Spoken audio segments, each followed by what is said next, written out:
because it's officially time for our episode number 1, the real episode number 1. For those of you that are not aware, the one and only Mr. Ochogringo is on a campaign, to put it kindly, to helping each and every last one of you out there in terms of waking up and choosing greatness. And so as you can see today, on the far left side of your screen, we're going to be choosing greatness today. Both Ocho and myself are going to help you, every last one of you out there, evaluate your characters, as Ocho will call them, and 90+% of you will call them cards. I can't because I will get yelled at and canceled. But we're evaluating characters. And obviously with me, I have the one and only Ocho. So Ocho, feel free to say hello and I guess give everybody an intro as to what the heck we're doing today. Yeah, I don't know. People don't need an intro. I talk crap and I make jokes, photoshops. So fair enough. Happy to be here with you. Hell yeah. So lead the charge for us on this one, Ocho. This is your series, episode 1. Yep. This was supposed to be the big kickoff. So here's what we're trying to do. We're trying to give you guys a resource you can go back and watch and fall asleep to, whatever you want to do. And the whole point is, look, we don't know what the best card is going to be 2 months from now. It'll probably be some new card that doesn't exist. Maybe it'll be an old card like Pig Boy, right? The game changes, the game evolves. But the approach that you take to evaluate a card could be the same over time. So what do you look for? How do you evaluate a card?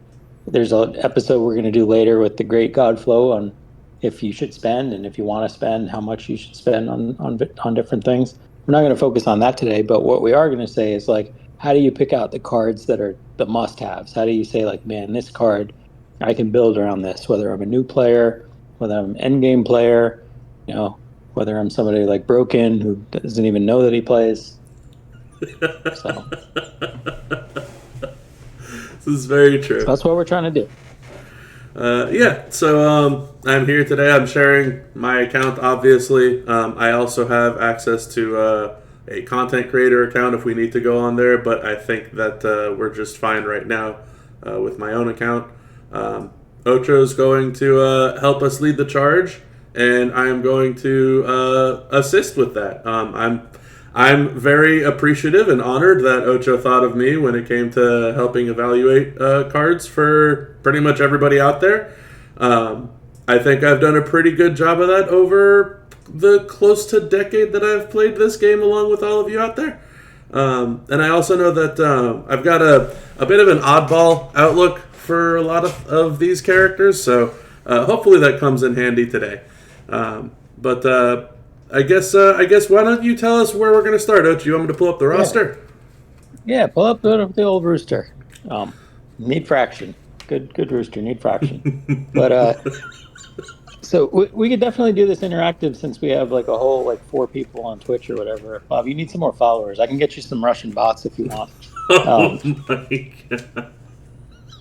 But so people can feel free to throw in the chat, like, who was your first favorite card that you ever had in the game? Like, who's the first card that was like, man, this is my go-to card that I'm going to pick for everything. So feel free to spam it in the chat. Old ones are great. If you're newer to the game, it could be a relatively new card. But that's the first question I'll throw out to you, Bob. Do you remember back in the Stone Ages when you started playing this game, what your favorite card was, or the first one that you had that was your favorite card? I played the game so differently in the beginning because I was like, I'm not going to spend on this game. I don't want to spend on this game. And so I remember way back when in Never Neverland that health packs were a major issue. And I'm sure if you know where I'm starting this whole point out, who my go-to is going to be, it was before he got turned into Kofi Kingston. And before he got turned into Akam from the Final Testament, it was Showboat Enzo Amore. That was my immediate go-to because it's like, dude, I can beat people up with Enzo and then not lose any health. This is the greatest card ever. Yeah. That was my immediate go-to.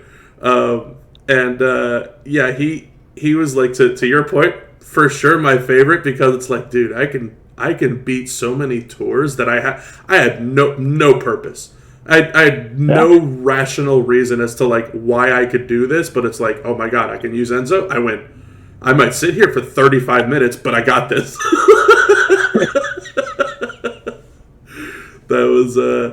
That was probably my number one. And for like competitive gameplay, it was Showboat Andre before the revamp. Even though there was a point that I didn't have Sting on my roster, way before Butch of the Bushwhackers, I sat there and I was like, dude, Showboat Andre, all I need is 2 red matches and I can beat anybody. Night and day. Southside, he threw out a retroactive pause on you, beating it all night.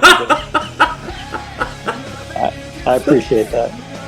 That is not what I said, Edby. Not at all what I said. Big time pause. No, you know what's funny, Bob? Enzo was actually like a white whale card for me that I couldn't, like, when I started playing the game. It took a long time. I didn't spend when I first played. He was somebody who took a long time for me to get. He was like the hardest trainer to get. Yeah. And I had a similar thing. I had a similar approach, because it's like, okay, the best way to build up quickly is you got to farm. You got to farm tours. And so my go-to was actually a card that doesn't even work this way anymore. It was the original Showboat Rock. He had he had a different moveset. Yeah. And what was funny is they revamped him, like probably, I don't know, 2018, 2019, something like that. Something. And they're like, we're trying to rebalance him. I if I'm not mistaken, I think they were trying to make him better. Mm-hmm. But for me and people like me, they made him way worse because he couldn't farm anymore. Yeah. That was the premise, was they wanted to make The Rock better because he was one of the original 3 that every account got, was Cena, Roman, and The Rock. And they tried to make him better, and they didn't. They didn't make him better at all, which was really frustrating because that was the entire goal. What's awesome to me, though, I think from what I see from everybody in the chat here, is that everybody has said somebody different. I think that's what's probably the coolest thing about this whole thing. Jinder, NXT Rollins, Stardust, Volkov, Striker Bray, Powerhouse Hogan, Showboat Andre, Zombie Austin. It's a lot of different groups of characters there, and they were all very good at their heyday, so to speak. I remember KP's mentioned NXT Rollins. He used to be one of the best in the game, and people were so frustrated he couldn't train himself. Which is like, that became like a push by a lot of people. I remember it's like, man, we need to find a way to get these characters to train themselves. It's like, that can't happen. Also, thank you for the donation, Spider Guy. Appreciate it. Speaking of a Rollins who can't train himself, so because of this resurgence of Big Boy, now we got people like basically believing any card will be great. Mm-hmm. So we just had the faction boss that was bleed heavy, and people were asking me like, well, who'd you use? And I was like, oh, Architect Seth. His bleed bled him out. And I had people like trying to come up with crazy builds. I was like, guys, I'm just pulling your leg. That's a good one.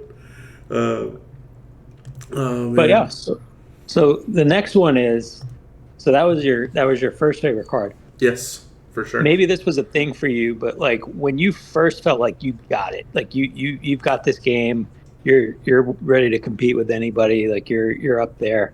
Was there a go-to card that you had then that was like your standout at that point? In the beginning, like when you first started to like, dive into competition, competitive mode, like trying to leaderboard for stuff.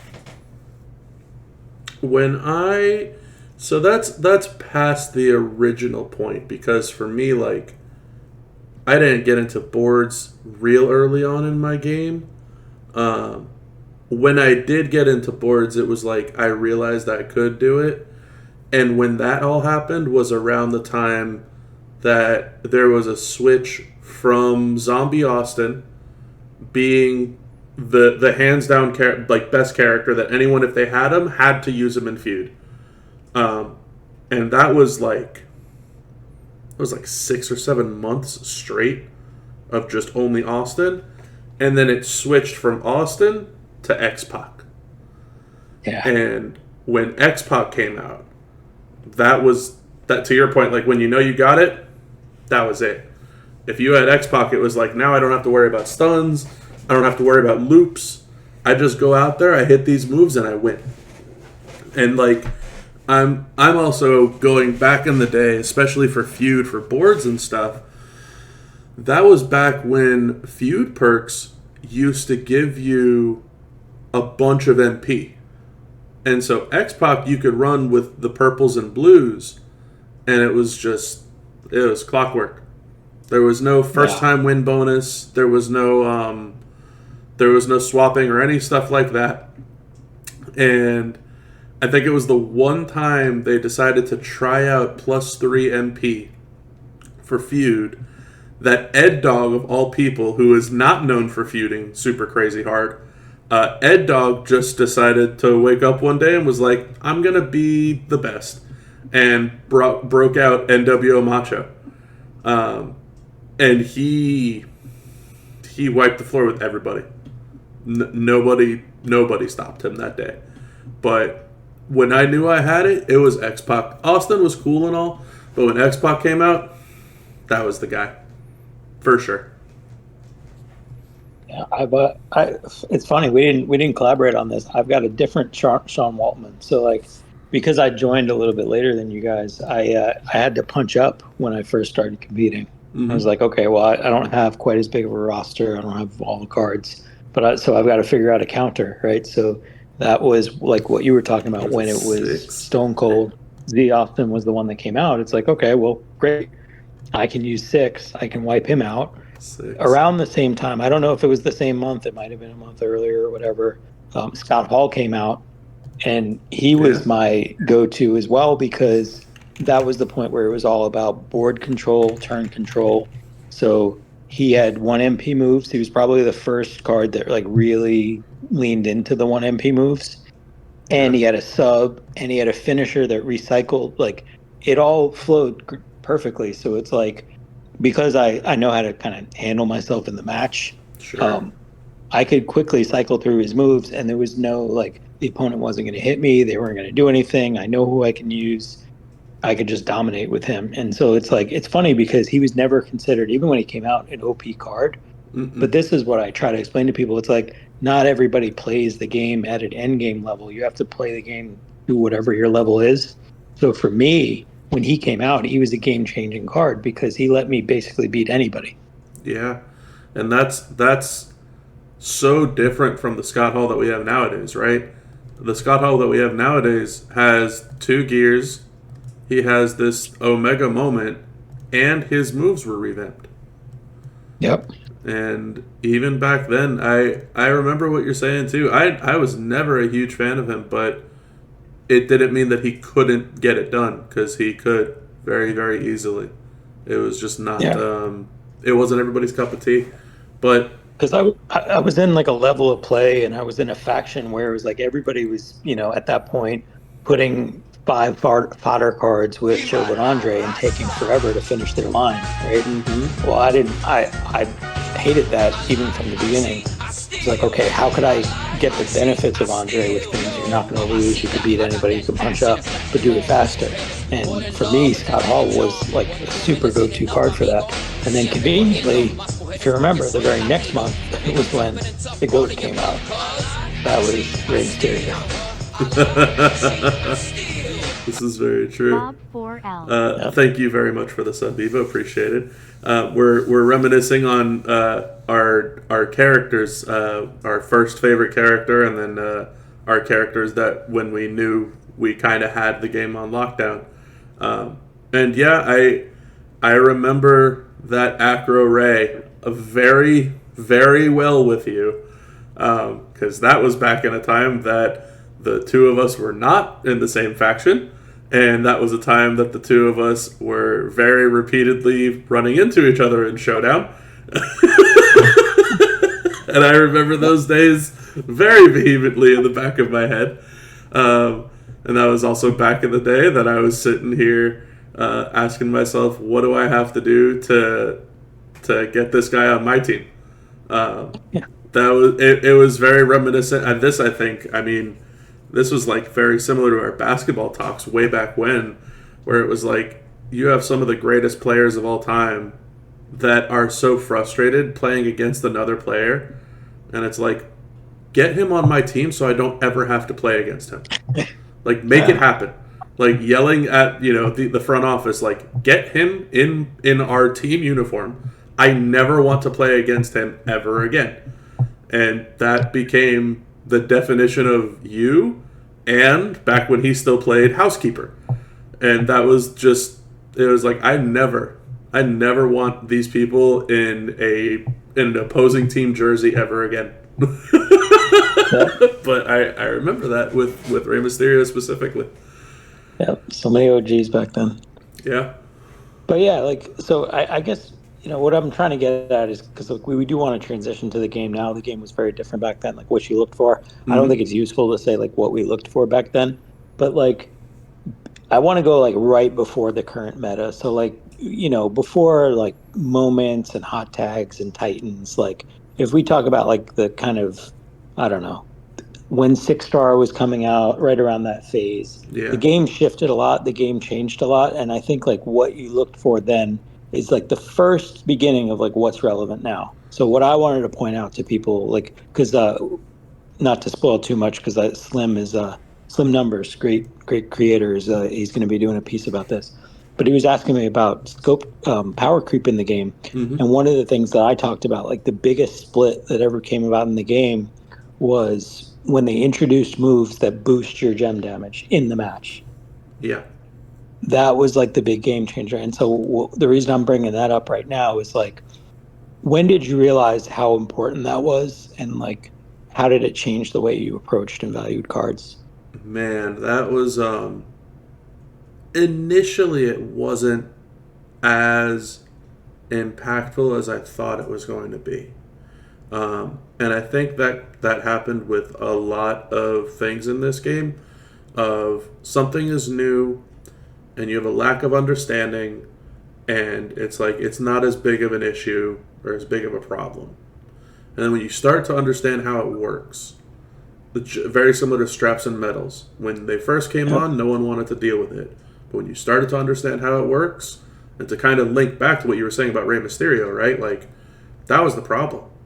Your Rey had straps and medals so good, that's why he was so good with 1 MP moves. And that was the same thing, to bring it back forward, with these gem damage and move damage boost characters.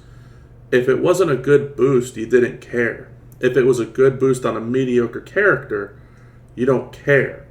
But when it became a good boost on a good character who can make use of a good skill plate or a gear or a moment or a tag link, then it became eye-opening, where it was like, okay, I can do something with this really, really, really good here. And I don't know the exact point that I started to think how impactful it was, because I was still using Zombie Sammy, for example, and I loved the way that he operated with just the triple green, but I was still also pulling away from the triple green to use the multi-gems, because I'm like, this gem damage boost just isn't doing it for me. It's not that great. But when I feel like it actually is later than 6 bronze and partway into 6 gold even, when you started to realize how strong some of the skill plates are, and then how strong getting a gem damage boost on a skill plate became, that's when it started being so, I guess, prevalent, like so much full of presence. Like, what's it? Oh, right here, Rex. I was thinking about who it was. Rex was the big one for me, with gem damage bonus as a move, where it was Piper plate and he gets the gem damage bonus from the shin breaker. That was where it started for me of like just the moves alone. But and I now that Eva points it out, the one character that didn't just have a move that's like, okay, now you increase your gems, but has a move that generates jugs that increases your gems. Zombie Ray, stacking gem damage increase and multi-gems and having a gear that gets you MP that you don't have to worry about MP trainers. The freedom that came around that character, that's when it started to like, it intrigued me, but I didn't really comprehend how important it was probably until the past year, to be honest with you. And I guess that's the creep part of power creep, that you don't realize how long it's been around until it's like, hey, by the way, we're here and we're here with full force. And that's just what it's felt like. Yeah. Because it's funny you say that about like plates, gears, all this, like we got to factor in all this stuff. And I think what people lose sight of sometimes is like there are some, like not every 100% boost is the same. They're not all created equal. No. The ones that happen in the match stack on everything you bring into the match. The ones that are before only stack on the base. And so, in my opinion, like overall across the game, I think the most overrated thing by far is gear. The majority of gear that are out there, you know, I mean, essentially it's just like you see somebody with a 300% gem damage gear and it's like, oh my God, that's going to triple my damage. It's not. Right. It's basically like making the board 3x multi-gems, which if you think about it now in the current meta of the game, you don't even notice that. Like you don't even notice that level of damage. And that's why to me, unless a gear is MP or it's something like significantly different, like, you know, let's say a different number of jug gems or like something that fundamentally changes what you can do with the card, I always think it's overrated. Like I couldn't care less about most of these gears. Yeah, I mean, the Zombie Ray gear, right, to your point, gives him so much MP, right? Like, it's plus 5 MP. It's not like it's even a plus 1 or a plus 2, right? And other gears that you're talking about, like, I'm trying to think of who gets, like, another generate on something, but I think someone has a gear for plus jugs. I'm drawing a blank. Yeah, like Hall of Fame Perfect is an example. It doesn't really help him. Right. In some ways, it actually makes him worse. Right. But those are the types of things, those are the types of gears that I think have solid value to it compared to just the generic ones of plus 200%, plus 300%. Even the most recent Rey Mysterio has a gear that gives him 2,000% gem damage. And even with 2,000% gem damage, it's not like he's earth-shatteringly different. It's the same. Yeah, I mean, not when. Well, I mean, here's kind of the point is like compare him to Julius Creed, who came out like a year ago, right? Right. Julius Creed is going to do way more damage. Oh than Ray with a 2,000 gear.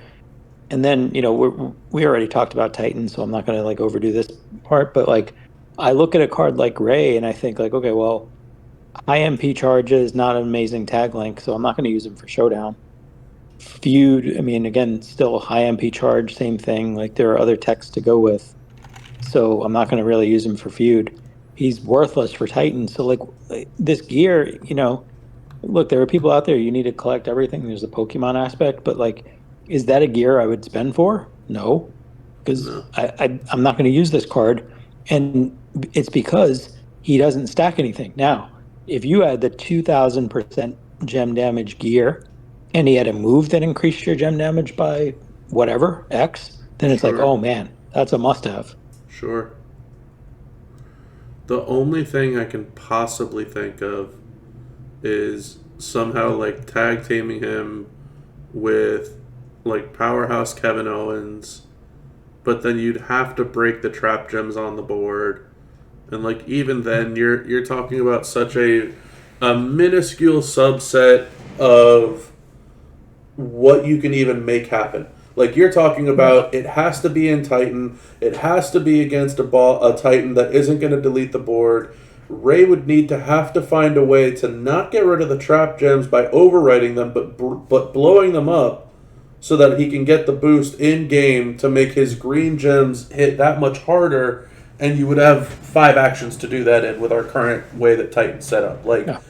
it's not a realistic subset of circumstances that you could even come close to reaching. Yeah. So, that's why, that's my point about these boosts. It's like the ones in match way better than the ones out of match. But Yeah. all right, let's get to the meat of this thing, Bob. Like, Yeah. let's pull up a new card. You can pick anybody from the last year that you want to talk about. And like, what I would want to do for these great viewers who are suffering through this is go through, like, what did you look at when you saw the card? And because, like, this is like one of our most common forms of discussion when you and I chat. It's like one of us might not have looked at the card when it came out, and it's like, hey, is this card good?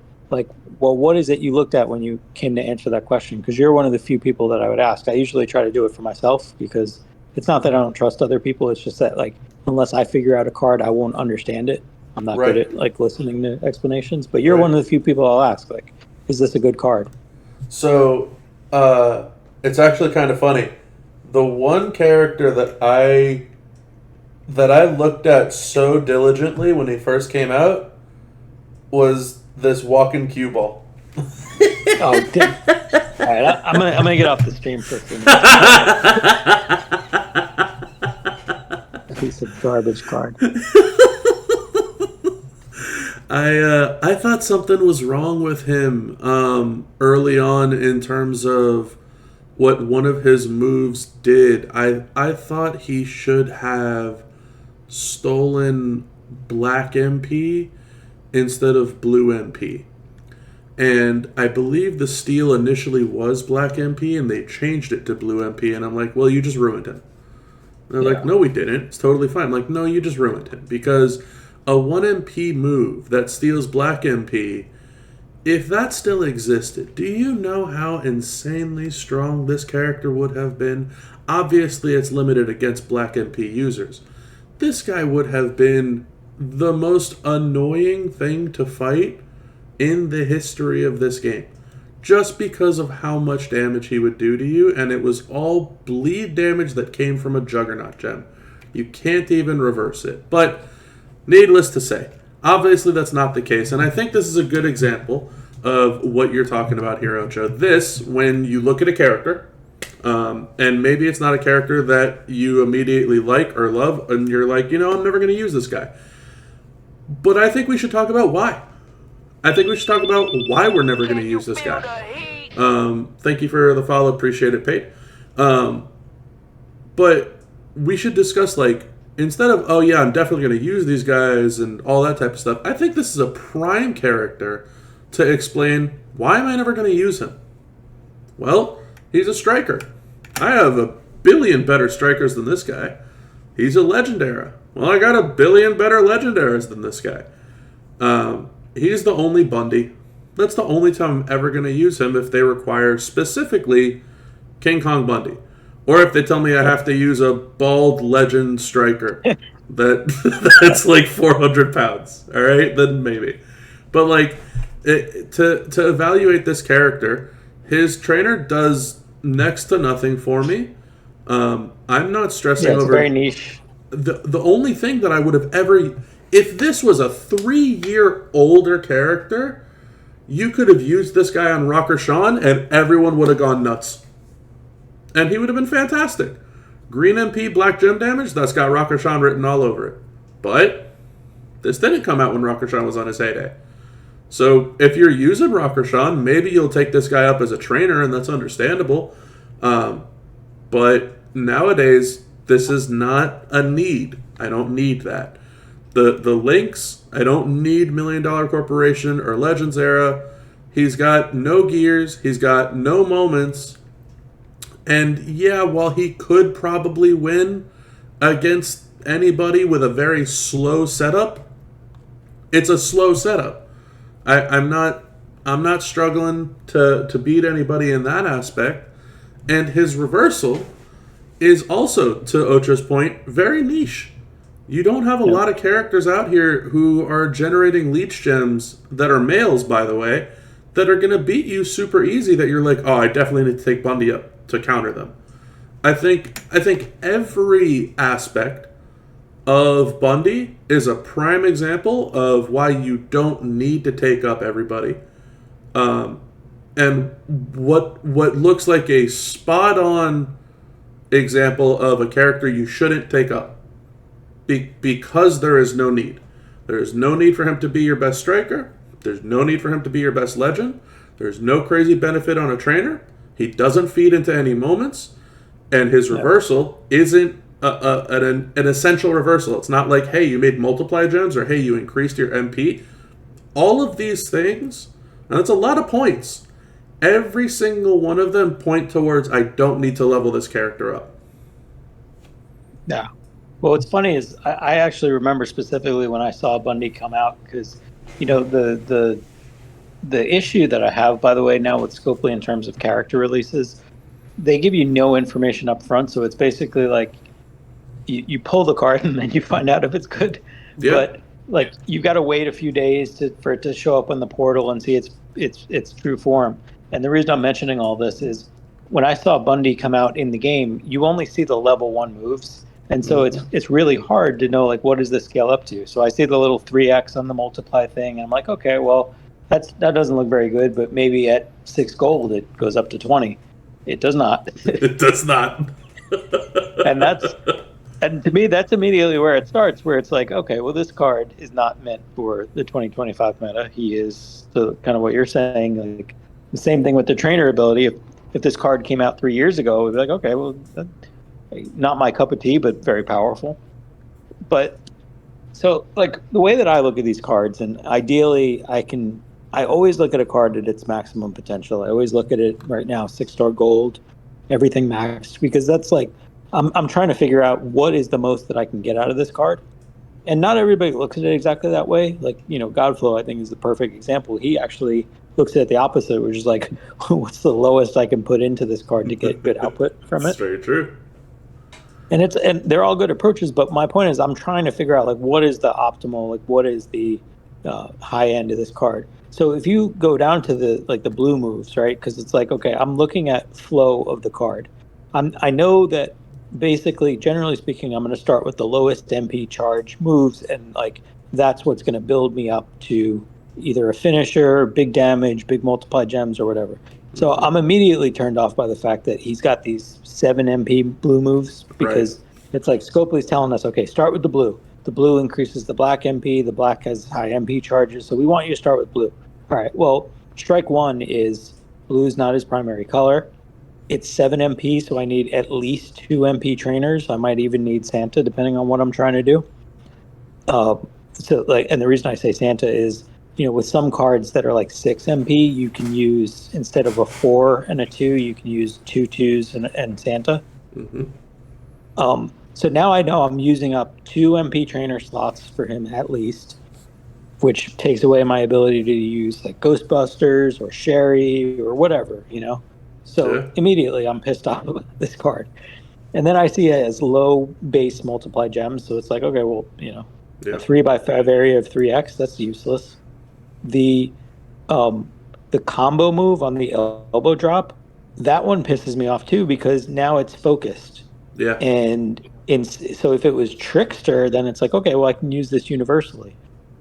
To get the combination of the class advantage and this hardcore move, it needs to specifically be a focus Trickster, which means I got to bring out my chart for feud. Oh, is this guy focused? Does he have the little wavy lines? You know, it's just a nuisance. Yep. And by the way, I don't remember the exact timing, but I think he was like they tried to do a lot. He was supposed to be a counter to a card from the previous month, so there probably was a focus Trickster, but I don't even remember who it was, and I don't care. Yeah, I'm looking at it now. The previous month was Alliance Austin, but he is not a focused. He's a aggressive Trickster. Maybe there was a Cena that I don't know. I don't remember who was who. Yeah, and the fancy Cena is defensive. So we hadn't had a focused Trickster in a long time. So I don't know why that was the trend. But that was what they decided to go with. And again, I think this is a prime example of what you have no reason to invest in a character for. My setup was this one, was the black Juggernaut move that makes bleed damage, black move that chooses yellow, and a yellow sub that chooses blacks. So you can recycle the yellow and blacks 1-to-1, and you can just get consistent bleed damage out. And then you also had whatever was left back by the sub essentially did the same thing, just as trap gems instead of Juggernaut gems. That being said, like, yeah, you could start with the 5 MP for the sub, you drain your opponent's MP, and you go from there, but I mean, how much of a mission do you want to turn this match into? I was having to go through like 4 cycles of this bleed and sub combo to get it kicked off, but maybe nowadays with Ray Phoenix, it's not the worst case scenario, but it's still going to be slow, and that's just not the way to do it, man. I don't like the idea of having to use a sub to get things started. It's just not an ideal setup. It just isn't. So I think this is a primo spot for us to start on what a character looks like that has no reason to be taken up. No saving grace by the trainer. No need to take up for the moves. And no tie-in anywhere else where it's like, I need to take this guy up because of like a moment or something. This is a prime example of a character that you just don't need to take up. All right, Ocho, so that was my pick. How's about your pick? Recent? Well, I can go with my favorite one, obviously, which you mentioned, Ray Phoenix. Sure. That's a good one. Yeah, let's go with Ray Phoenix. So Let's do it. He is somebody that I completely raved about from the beginning. I loved him. I said, this is my favorite card in years. Like, he's just, so he, for me, checks a lot of the boxes. So, like, I don't even, the entourage stuff, to me, the way I think about that stuff is like, if that matters, then, it'll matter across the board. I don't necessarily need to evaluate a card's quality for the trainer. Like, you know what I mean? In other words, like, if you need Ray Phoenix as a coach, and he's obviously a very good one.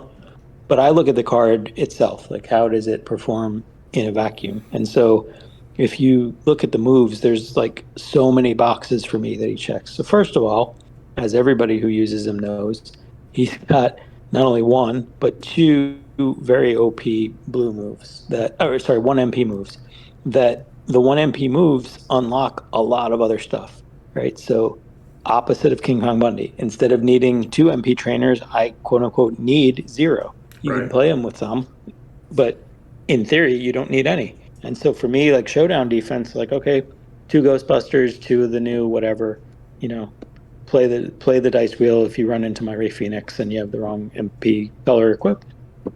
Sorry for your luck. So I love that. I also love the fact that his moves match the current meta in terms of plates. So he came out with the Snowflake plate the same time, or Snowflake moves the same time that plate came out. And you can use it for 2 different colors. So you can use it for purple gems or blue gems, depending upon how you want to play it. Yep. So, like, whether you're trying to hit requirements, whether you're trying to do whatever, he's got all kinds of stuff. And then for me, like, I'm not a competitive feuder anymore. Shout out to Jay Nasty. I hate feuding just as much as he does. I think it's a waste of time. But that being said, you still want to think through cards through the lens of, like, could this card carry in feud? It definitely can. You can do stuff. And so what I like is it has the combination of a choose move, so the 5 MP move right there. It has the 5 MP Snowflake move, which is the Phoenix driver. That one. And then he has the if you want to equip him for a second with the tricolor build for a second, so I can just show one example of what I love. Let's bring up that one, and then it's the 1 MP purple, the other one. Swap that 1 MP purple for the other one. Right? So it's like, well, what's going on with this build? Well, what I can do with this build is I could, in theory, use 2 MP trainers if I want to. I can use Lawler and Sting.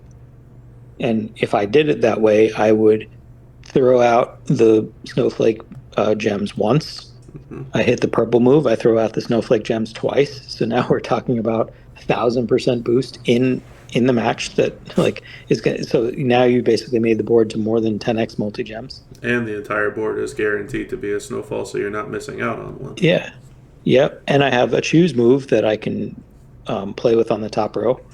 And then the fun thing that I like to do with this is equip either X Pac or NWO Hogan, and then the plate that when you break red, you get purple. And so I've shown examples to this people before. In theory, I could run that blue move and or that purple move like 6 times in the match on turn one, in a feud or outside of a feud. I can do it quickly. I can take longer if I want to. He gives me so many options that I control the match with him. Yeah. And so if I run into a hard showdown defense, boom, Rey Fenix, I can find a way to do it. He gives me the optionality. I play him how I want to play him. The exact opposite of King Kong Bundy. So Yeah. glad you mentioned that one. Yeah. Yeah, Ray's great. He's still one of my go-tos. He was also one of the characters that hung out for an extra month when the hype came out, so I think a lot of people have more hype for him than not. And not to go down the hype rabbit hole, but that is important nowadays. But he's got a lot of different movesets that are very usable and very viable. Whether it uses the 1 MP moves, or I've seen plenty of people using the triple red with the rainbow cross break and just going this setup. So, while I believe Evo just brought it up, the 2 1 MP moves are typically reversed a lot. So the gem damage increase moves that we were actually talking about, that Ocho mentioned earlier when we were discussing power creep, that's typically reversed by Hall of Fame gold, I think is the terminology for it, Hall of Fame gold S+. characters. Thank you, S+ ones. I think the only one is Hall of Fame Lex, who like reverses traps or something. That's one of the new ones. And I don't know what Michelle McCool does this month off the top of my head. But this moveset would avoid all of that. This only gets reversed by Crossbreak, which I think just came out this month with Dom and Ray for those reversals. But yes, the gem damage increase on the 1 MP purple is reversed by Hall of Famers, and the MP gain is reversed by a handful of those characters that reverse MP gain, like Hornswoggle and CM Punk Acro. But that's also part of the game now, is knowing who you can fight, who you cannot fight. It is very frustrating, and I wish the UI was better, and I think everybody knows that I have vehemently pushed for that for many years at this point. But you can only get what you get, so that's just the unfortunate side of it. But to back to evaluating the character itself, Phoenix is insane, right? The flexibility of the 1 MP moves, absolutely top notch. If you want to go out, like Ocho's saying, and loop the snowfall plate, I think probably 3 times, if not more, in a single turn, is solid value as well. And if you want to just, skip over all that and use the triple red moveset, triple red works just as fine too. So he's very, very solid, very, very strong. He doesn't have a gear that you have to worry about. He doesn't have a moment that you have to worry about. He did come out with the skill plates like Ocho had mentioned. The other part, and I think I'm on the opposite end of the spectrum of Ocho when it comes to the trainer and coach, that it is something that you should just know. Okay, so I will agree there.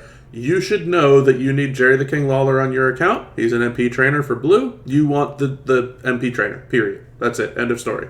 Same thing with the NXT ones that they came out with.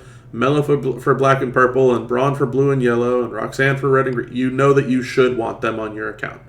But these are the types of things when it comes to actually sitting down and being like, there's a new character that came out. What does it do for my account? And I think this is one of those cases and situations that you can realize he is the best at what he does. He's the best bleed coach at 100%.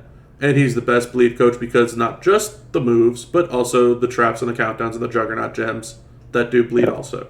So the value that he brings, these are all part of things that you should do when you're evaluating a character. You need to actually evaluate it from head to toe. Am I going to use this guy? Probably. He's a modern era. Am I going to use this guy? Probably. He's an acrobat and he's defensive.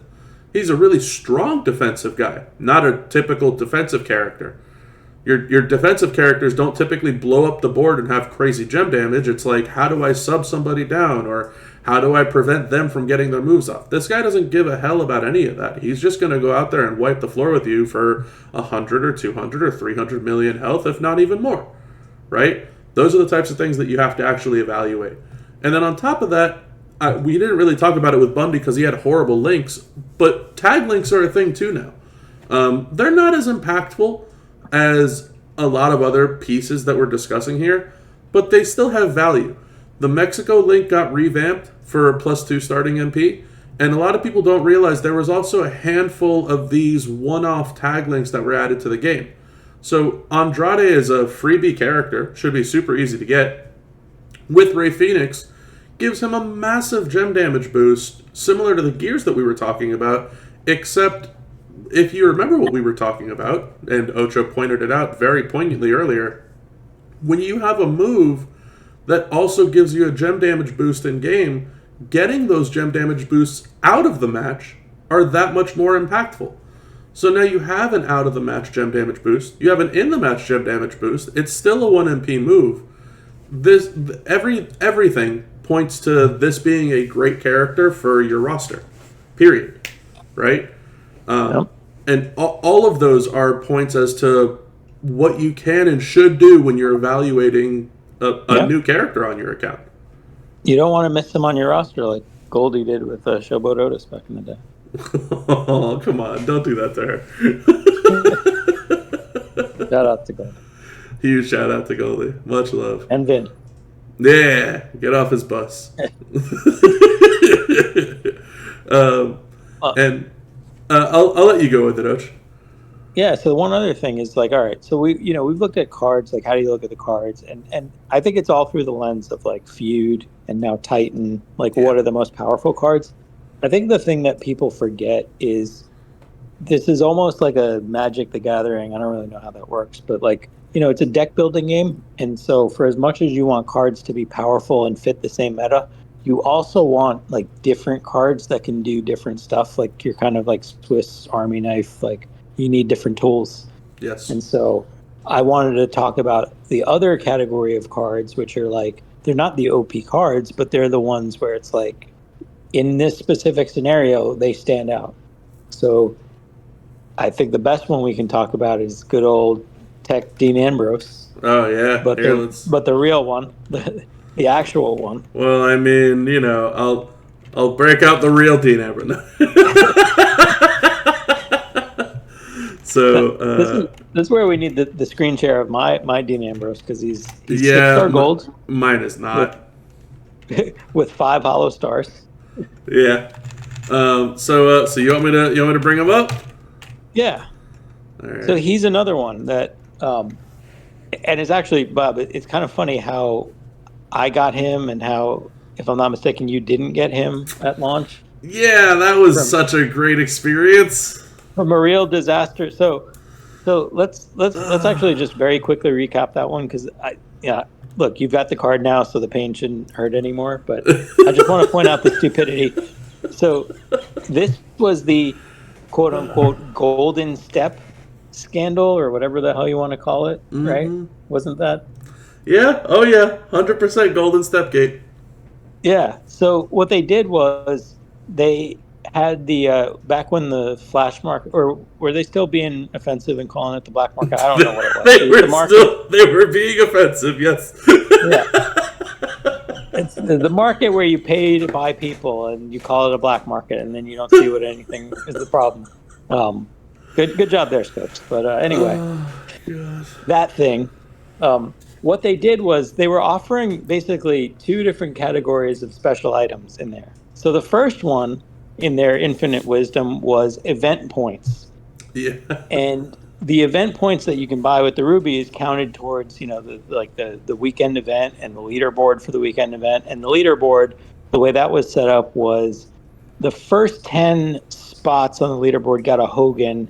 I think it was the first 3 got Tech Hogan when he was brand new, and then the rest of them got NWO. Right, yeah, NWO Hogan, right, correct.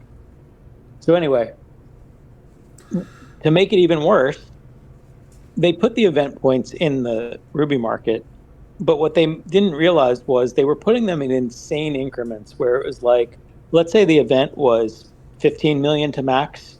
You could buy like 1, 5, or 10 million event points in the Ruby market. And it basically just depended on whether or not you had it show up in your store. So it was total RNG. Like, do you want to just roll the dice and see if it comes in on a refresh? Absolutely. So that was bad enough.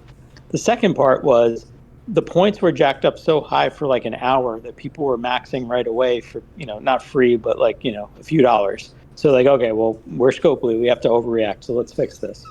And so what they did was then they jacked them down from like 1 million to like 1,000. And so they became irrelevant in terms of the leaderboard after an hour. Mm-hmm. Well, I was lucky enough to be on the Ruby market for that first hour. And so I got enough points and I just left them sitting in the mailbox until the end of the event, where not only did I get first place, I think I got more points than the rest of the community combined. It was astronomical.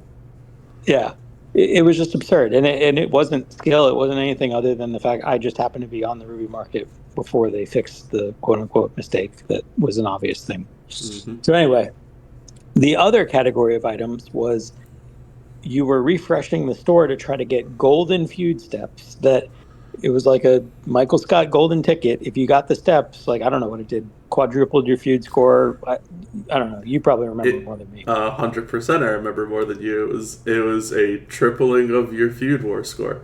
It was the first time that they decided to add golden steps, not just regular steps. And this was also Flash Feud, by the way, where we had a feud the night before on Friday night. We had a feud the morning of Saturday morning. And then immediately at reset, the golden steps kicked in. And people were just opening up their Ruby markets, or whatever you want to call it, back in the day. And what was probably the biggest slap in the face, the golden steps cost a grand whopping total of 50 rubies. Yeah. And 50 rubies is such a nominal amount of rubies, you can't even buy 50 rubies. You can only buy them in cases of 100, which is $5. So essentially $2.50 to triple your war score. And I can't tell you how many people just opened up their market and they're like, hey, there's steps there. Mine didn't.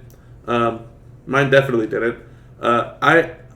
I dropped way too much money chasing those steps, and I never got those steps. And to Ocho's point, I didn't even care about the points. I didn't even care whatsoever about the points because I knew I was just going to out-feud it. I was in first place by the end of both feuds, and I was content that I was like, okay, I'm going to just run wild with this. If I get these steps, totally fine. I'll make sure that I get this fancy schmancy Hogan. I dumped, I think it was just around 4 megas worth on rubies and proceeded to never get the steps.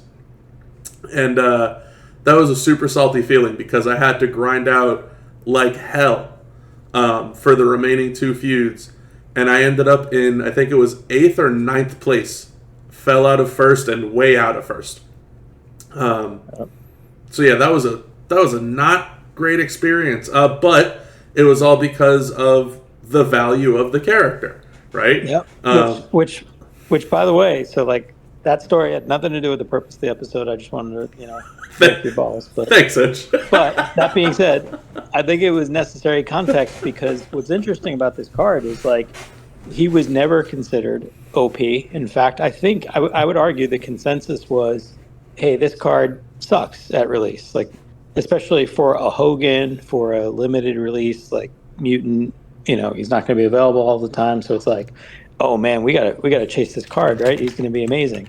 He was considered a dud for, I think, everybody except maybe a small handful of us who approached it a completely different way, which is this is a one of a kind card that there's never been anybody like him. Yeah.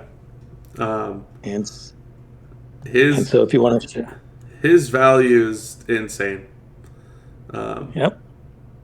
and I'll let Ocho take it away. This is his baby. Yeah, so that was the exact thing right away. So what was interesting was, and this also was like when you could first see the card in the portal pop up, and it was a stable point in the game where, and without explaining it too much, if I saw a card's one MP or sorry level one move damage, I would know what the max move damage was, and I think it was either 5 silver or 5 gold was the max at this time when he came out.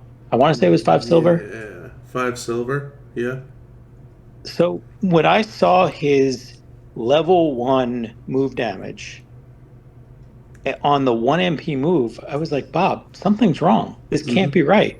I was like, when you max out his green move, it's going to do like 80,000 damage, which at the time was when like I think it was tier 5 medals first came out. So it was like you stick a 250 green move damage medal on there. It was like he's gonna wipe out their health with On a a 1 one MP MP move. move. Yeah. And so it was like, okay, well, the move damage by itself is insane. It makes no sense why it was that high because like at that point in the meta. And then the crazy part is, so like he moves the pin bar left by 5 notches, which I think it was maybe there's like one or two cards that moved it more. Like I think technically Big E moves it a little bit more, Yeah. but Big E notoriously does not have a choose move. He has a RNG black move. So I'm like, okay, well, he not only has a choose move, he has two of them that feed each other. And Bob, if you'll remember, if you'll remember this, Bob, how long did I try to chase that damn Otis plate? I was like, if they will just give me this Otis plate, I will be unbreakable with this card. The heavy Because machinations plate. Yep. yeah, I was like, oh man, if this damn card, if they'll give me that plate, I can just 3MP, 3MP, 3MP. It's like swap back and forth. And like, and by the way, that was also the point in the game when everybody and their mother had King Booker as their showdown defense. I'm like, all right, bet I got something for you. 100%. Yeah. But anyway, so that was crazy, and that came out. And then very shortly after, because it's Hogan, you have to counter him with Cheeky Baby, the Iron Cheek plate came out. And it was like, wait a minute. You're telling me that you're going to give me something that boosts green move damage, which already stands out with this card in a crazy way. And I can not only boost it, but boost it forever. Right. And this is where our buddy Lee Dynasty, who is, good friend, terrible wide receiver, not as good as me. I remember having to like give him a step-by-step guide of exactly like map out the gem board and like, row 1, column 3, whatever. Like, if you have this is the way you can do it. And I was showing people the exact way where you can very safely, even without the heavy machinations plate, you can just keep going forever and ever with this thing. And so that's where, we got to the fun point of the Stip Tour where like I got banned from the game because I used the card they gave me and it upset some people, which similar to now, right? Yeah. Things never change in this thing. Yeah. Yeah. But There's anyway, greatness. What are you gonna do? yeah. But anyway, that's where it's like, okay, why is this card special to me? It's because he does something that nobody else does. Yeah. And I mean, it's not even like I wouldn't be sharing this stuff if it was a secret, but I would say secretly, like that's the primary thing I always look at with any card. It's like, what is unique? Is there something about this card that's going to be different, that's going to stand out, right? Because we've got 700 cards. They all creep up in power over time. Like, who are the ones that are going to last? And he is, to me, a perfect example of that. Yeah. So that's my promo on Techno Hogan. It may take a while, but he will last. That is for sure. His value is insane, and very similarly to what Ocho was saying. And yes, it is a painful moment for me to remember. But I absolutely had a crazy amount of value that I placed on this Hogan. He was a Hogan first and foremost. He was the only Tech Hogan. Another thing. He had that 1MP move, which 1MP was like the king of the game back then. He could obviously recycle himself very flawlessly with the two moves that we have. I part of the whole thinking outside the box thing that Ocho's talking about here, to circle back to what I was saying too, part of my evaluation of the character, he had a coach that was very odd. 15% more health. I like to play the game outside of the box sometimes. More health is not a common thing in this game. They are very adamant about limiting the vitality medals that you can get in the game, or the health straps that you can get in the game. Seeing 15% more health as a coach was earth-shattering to me way back when this character first came out, because it was like, there was Shango, and that was it. Like, there was nothing else. And it's like, oh, wait, hold on. Hogan is essentially another vitality set as a coach. And there's not a lot of great coaches way back when this was going on. The value that he had, to me, was like, dude, I could make one of my showboats just a freak. I can make one of my characters just unstoppable if I really do give them enough health. And so, yeah, him as a fighter, the fact that he was going to be never ending, that was the obvious, right? That was fantastic.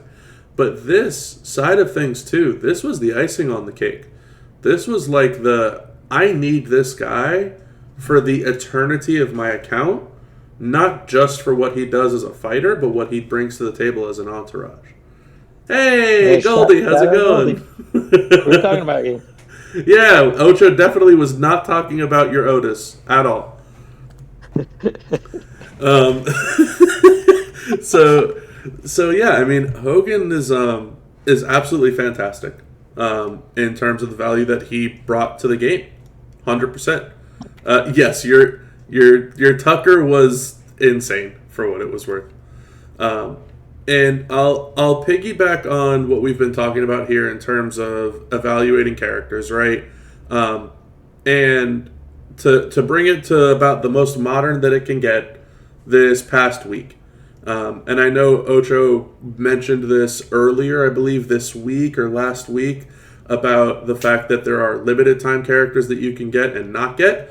And I think that this is the prime example of it. So, yes, it's a crossover character. It is the one and only new crossover character that they brought out with, which is Armor King from Tekken. Armor King is the definition of a wacky character. All of his moves, to Ocho's point, do something different.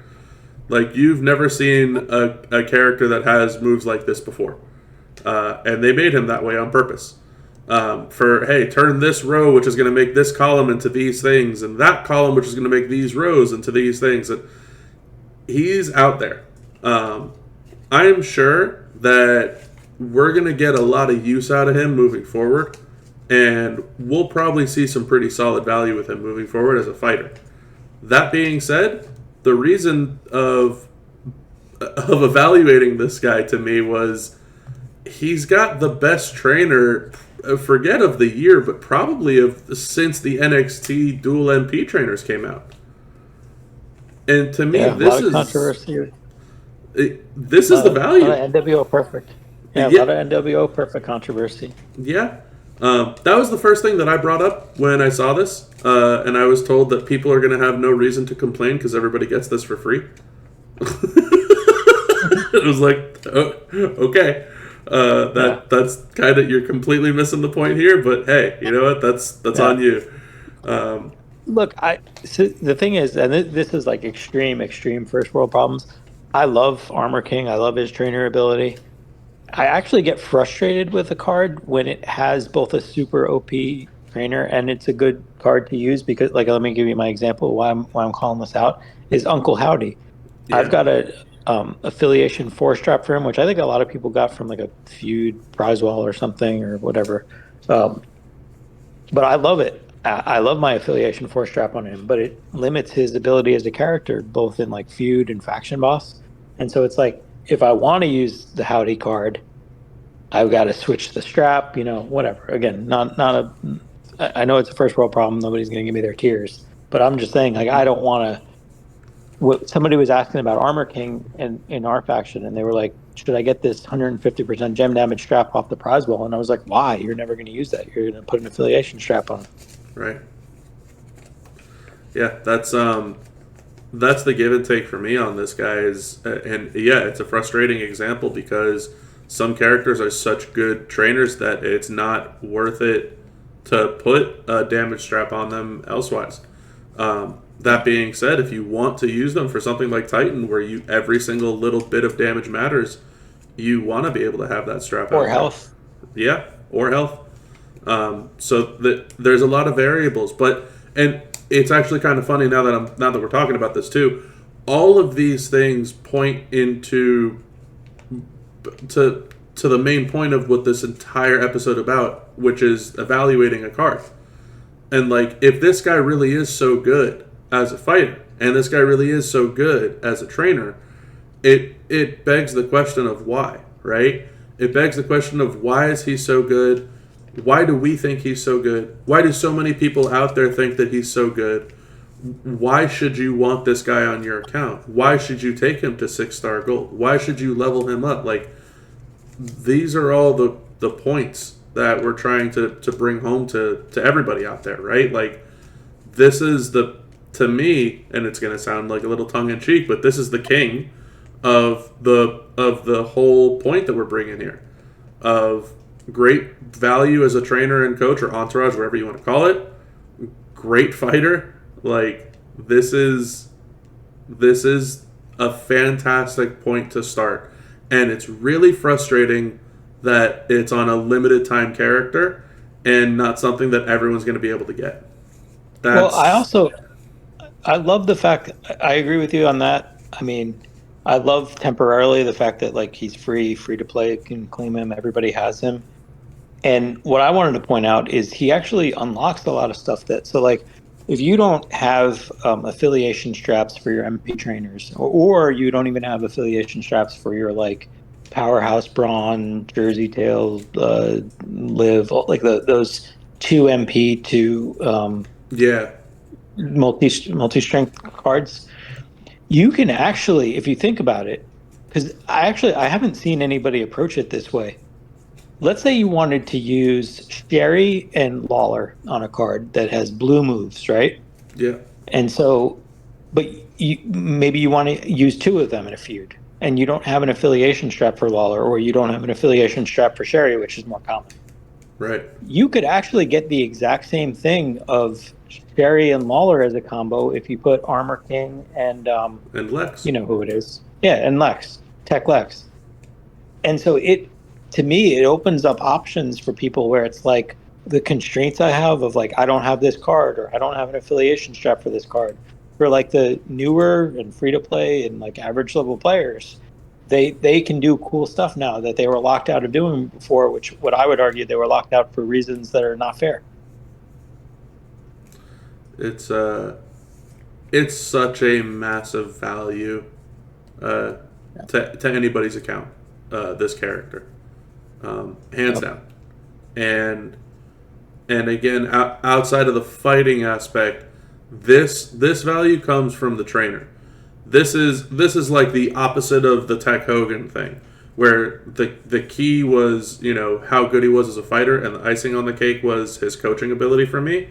The key here is how insanely valuable this guy is as a trainer, and the icing on the cake is like, yeah, he could also do close to 200 million as a fighter. And it's also an oddball experience of, it's not just like, hey, turn the board into multi-turn and blue and win. It's a different type of setup. You can. Yeah. I also think there's room for him to be a great tag partner. The fact that he puts Juggernaut gems on the board means that they don't trigger right away. You could put the jugs out, tag somebody else in, and have them take the value. Yeah, and he's cat. And he's cat, yes. And he's cat. That seems to be the trend in chat right now. Andy's cat. We gotta give Goldie a voice. You won't give Goldie a voice, and I don't understand it. But she and I will give each other a voice on stream later this week. That's a preview. Oh, a little spoiler. Great episode teed up for you. Little spoiler that there's another episode down the pipeline. Yeah, and by the way, you took her tags too. Oh my god. and by the way, since I'm calling you out for that, I'm also going to call you out. The person who just commented under Goldie, what is that person's name, Bob? Because you said it wrong earlier. And by the way, that person and I used to be in the same faction, and I've been a big fan of that person for a very long time. So say the name correctly, Bob. All I said was, I think I said paid. No, that is Diaper Rash, who is the greatest player in the history of champions in my book. So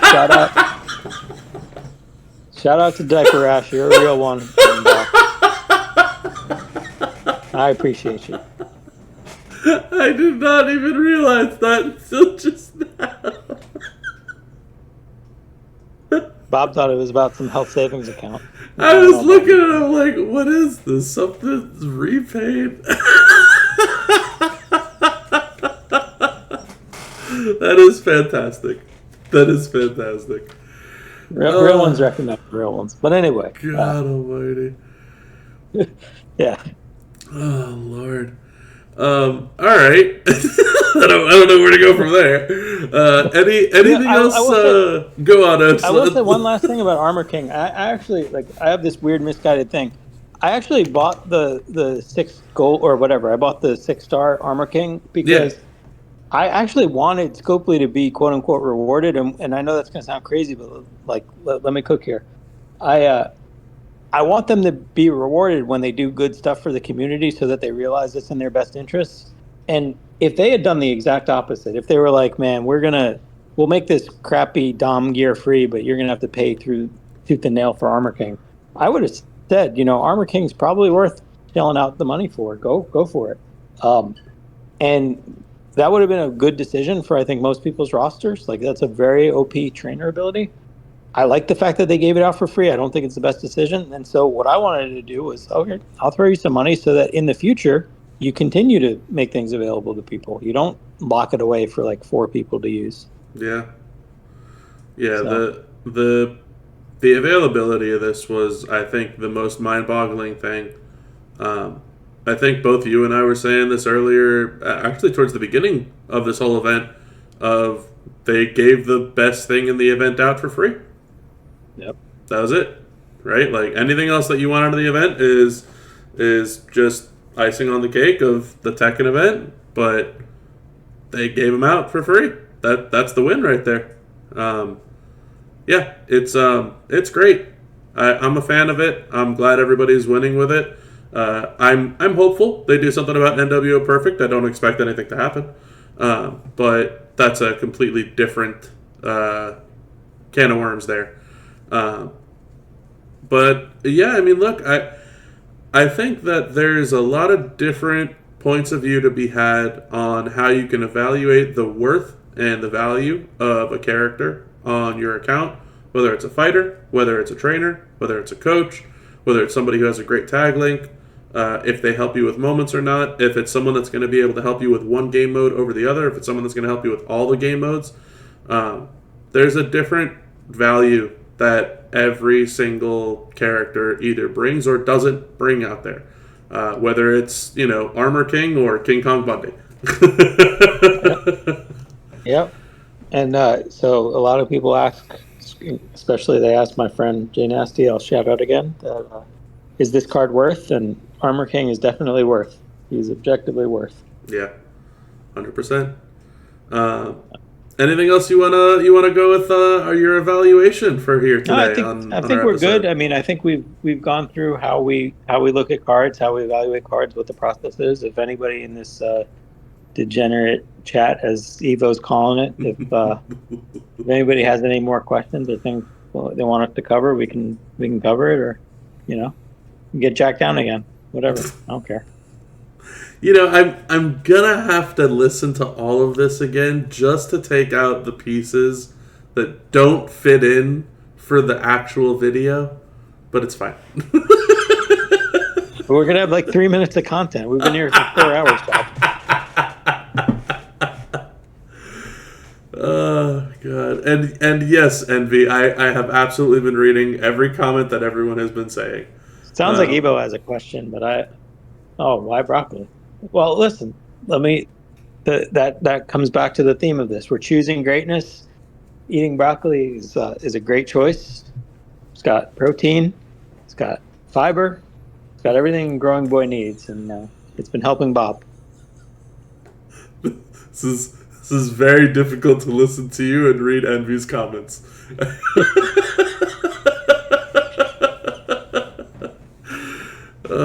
Well, alrighty, y'all. I think that's pretty much where our official episode 1 of Choosing Greatness, the real episode 1, is going to come to an end. I appreciate Ocho for allowing me to be a part of the official episode 1. Huge shout out and thank you to him. Thank you to everybody in the chat who decided to show up. And as Ocho mentioned, the goal of this, and it's definitely going to get uploaded to YouTube, the goal of this is to be able to look back on this video and kind of take from this video what it is that you also can do to learn what value your characters do or don't have. Or if you're chasing something on the prize wall and you're making a decision and, oh my god, I have this many shards of this guy, but only this many shards of that guy, or I'm so close to getting this female character, but I'm not close at all to getting that female character, or there's a skill plate here. Like, these are the types of things that you should keep in mind when you're evaluating what is or isn't going to help your roster. So huge shout out to Ocho. Appreciate it. Thank you for having me on your show, on my stream. Let me tell a quick story, because I was thinking, like, who do we do this kickoff episode with? And so, like, I thought to myself, all right, like, let me get the best Champions player on there in the entire game. But he said no. That's what I figured. And then so I was like, all right, well, let me get the smartest Champions player on there. And but unfortunately, he said no. He said no. And so all right, well, you know what? Let me just go with the best looking Champions player. And Bob was like, well, I can't say no 3 times in a row. So there you go. Thank you, Ocho. Appreciate that, except I know that's all BS.